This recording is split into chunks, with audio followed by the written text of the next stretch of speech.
Good morning, everybody. Welcome to Suriname. Welcome to the HFLD Climate Finance Conference 2019 in Suriname.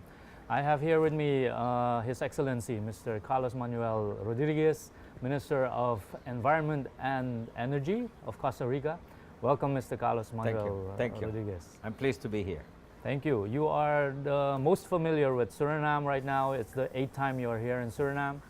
And I'm very excited to have you here finally in Suriname, to meet you here finally in Suriname, because we've met before in Miami for a conference of Conservation International.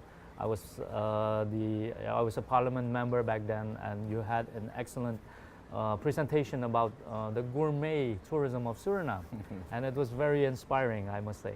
So it's wonderful to have you finally here in Suriname, to talk about tourism, to talk about the conference. First of all, I would like to ask you, maybe you can elaborate a bit more about the gourmet tourism of Suriname. Yeah, well, of course. The first time I came to Suriname was in the early 2000s because I wanted to know this place in Suriname, which for me was unique. It was the Central Surinamese Forest Reserve. 1.5 million hectares. 1.6 million hectares. 1.6 million hectares. That's larger than all the national parks of Costa Rica together. Wow. In just one place. So I had to visit this place and be able to know about it, and I was really inspired by what Suriname did in the late 1990s, early 2000, because Costa Rica was doing pretty good in terms of attracting tourism to see our natural wonders. And those natural wonders are located in our system of protected areas, particularly on the national parks. So I was, curious about this great area, and also I was invited by the government of Suriname to come over and be able to share some experiences on Costa Rica. And I think that those same objectives that brought me the first time are very much, actual and important today, because Suriname, like my country, many other countries, are in a crossroad. We need to define a route for the future. And probably the route for the future is not very similar to what Costa Rica did 50 years ago when we decided to develop ourselves, creating new agencies and creating a new constitution and creating a lot of new policies and incentives, which at the end of the day gave us progress in terms of human development, but we lost most of our forests in the process. And we learned the hard way. We had to begin restoring forests once more because we hit the wall. Our economy, our social development was limited by the fact that we didn't have forests to provide us with key environmental services. And this is where we began connecting the dots. Instead of logging our forests and giving oil and gas concessions, which were part of our idea back then, we found that nature-based tourism was something we should explore. And we became very good on that business. We were very aggressive in building the infrastructure, in building the airports, in building the roads, in promoting the development of infrastructure in the private sector. Our private sector became very innovative. They began, creating this trademark on ecotourism in Costa Rica. And to make a long story short, one of our most important source of revenue is tourism, which basically goes to Costa Rica to see biodiversity, to see our local culture, to see our protected areas, and they contribute high in our economy. So we have learned that instead of chopping down a tree and selling it, we can sell the tree many times without chopping it down, many times to many tourists. And that has proven to be quite a very good idea.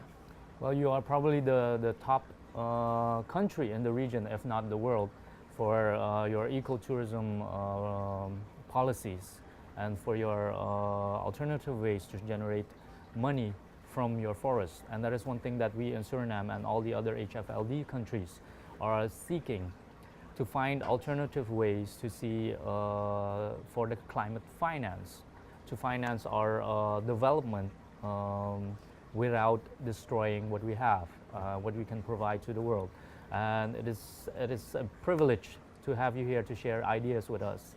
And I know there are many more ideas when we were talking to you about the tourism possibilities for Suriname, the endemic species we have here, and all the wonders of the nature that we have in Suriname.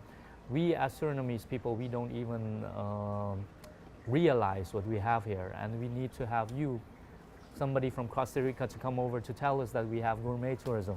It's very humbling, and I would like to thank you for that.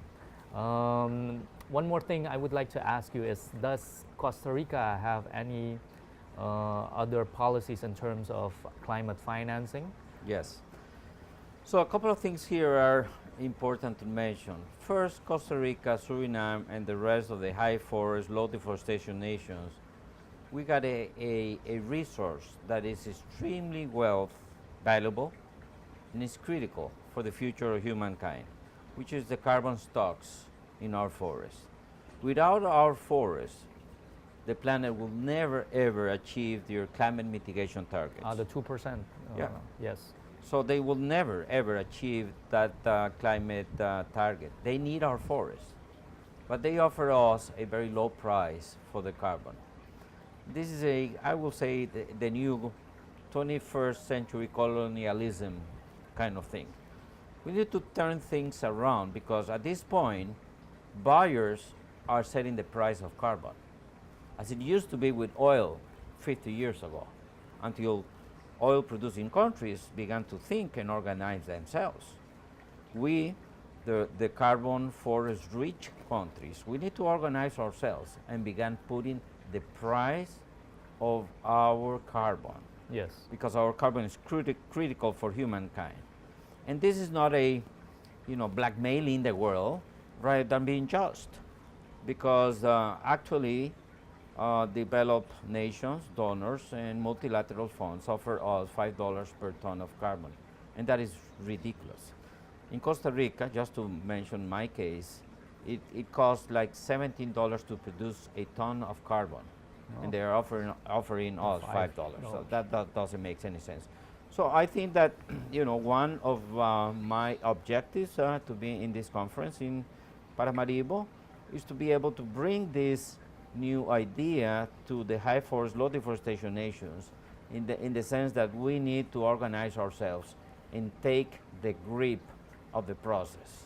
Because at this point, we're just a distant spectator on how carbon forest negotiations are. Yes. And we need to turn it around, because we own the resource that can really help the planet achieve their climate targets. Yes, I think you're very right to say that it is a kind of service that the HFLD countries are doing to the world, for the world, to provide the oxygen, to provide the carbon sink. And I think the difficulty in that is that it is not a tangible service like oil is, like commodities are. And I think the challenge will be for us in the discussions and the negotiations to see what kind of system we can create. And I am looking very much forward to your input in the negotiations. Thank you very much. Thank you. Thank you.